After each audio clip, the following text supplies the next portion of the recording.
استاد جی میں مہد الرشید اعلیٰ ربی صف التمہیدی جم کا طالب علم ہوں. اگر دنیا میں ہم دیکھیں جتنے بھی کامیاب لوگ ہیں تو اس کی جب ہم بریک گراؤنڈ کو دیکھیں تو انہوں نے بہت محنت کی ہوتی ہے، اور ان محنت کی وجہ یہ ہوتی ہے کہ وہ مستقل مزاجی میں اپنے کام کرتے ہوئے آگے جا کے ان کو محنت کا صلہ ملا ہوتا ہے.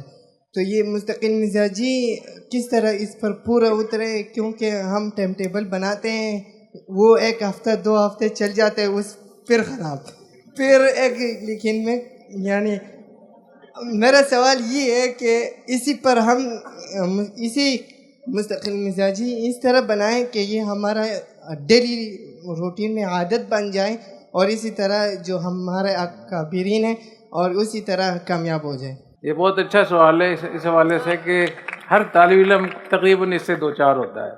استقامت نہیں ہے، معمولات پورے نہیں ہوتے، کبھی کچھ کبھی کچھ.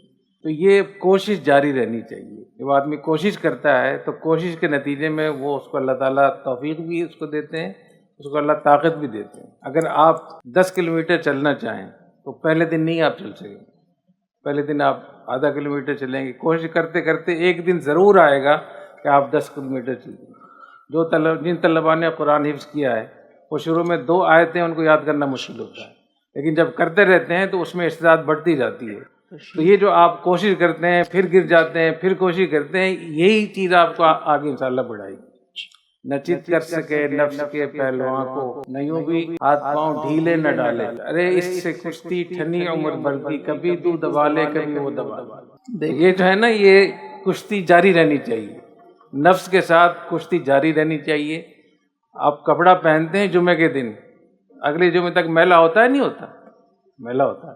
تو اس طریقے سے آپ جب میلا ہو جائے دھو لیں، گناہ ہو جائے توبہ کر لیں، پھر گناہ ہو جائے توبہ کر لیں. حدیث میں آتا ہے 70 مرتبہ اگر ایک مسلمان گناہ کرتا ہے تو 70 مرتبہ توبہ اللہ قبول کرتے ہیں. تو یہ ایک فطری طبعی چیز ہے. اس میں جب آپ لگے رہیں گے تو ایک دن ضرور آئے گا کہ آپ کو استقامت حاصل ہوگی. اور استقامت اتنی مشکل چیز ہے کہ حدیث میں آتا ہے کبرنی سورۃ ہود، کہ سورہ ہود نے مجھے بوڑھا کر دیا. تو مفسرین نے لکھا ہے کہ سورہ ہود میں کیا چیز ہے. اس میں ایک قول مفسرین کے یہ ہے کہ اس میں ہے استقیم کما امرت، استقامت کریں. تو استقامت اتنی مشکل چیز ہے. استقیموا ولن تحصوا، استقامت کرو تم کبھی نہیں کر سکو گے. تو کوشش کرنے کے ہم لوگ مکلف ہیں، اور جب آدمی کوشش کرتا ہے فَأُولَٰئِکَ كَانَ سَعْيُهُمْ مَشْكُورًا، تو اللہ تعالیٰ اس کوشش کو قبول فرما لے.